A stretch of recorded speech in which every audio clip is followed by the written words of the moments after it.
বৃষ্টির শব্দে আজ শহরটা একটু বেশি নীরব। বাস স্ট্যান্ডের এক কোণে দাঁড়িয়ে আছে আরিফ। হাতে ধরা পুরনো একটা মোবাইল বারবার স্ক্রিন অন করছে একটা মেসেজের আশায়। ঠিক এই জায়গাতেই সে প্রথম দেখা করেছিল মেহেরের সাথে। মেহের ছিল খুব সাধারণ একটা মেয়ে, কিন্তু তার হাসিটা ছিল অসম্ভব সুন্দর।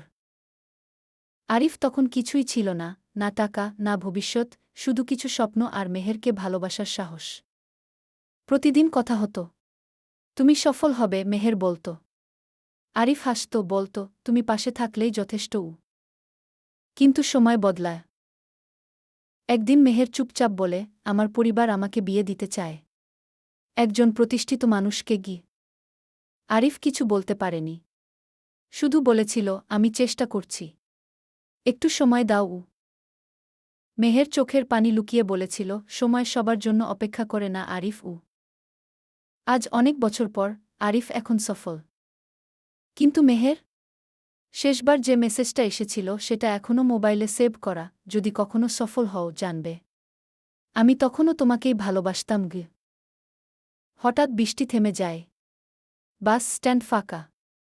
আরিফ ধীরে ধীরে মোবাইলটা পকেটে রাখে। কিছু ভালোবাসা মানুষ পায় না, কিন্তু আজীবন বয়ে বেড়ায়।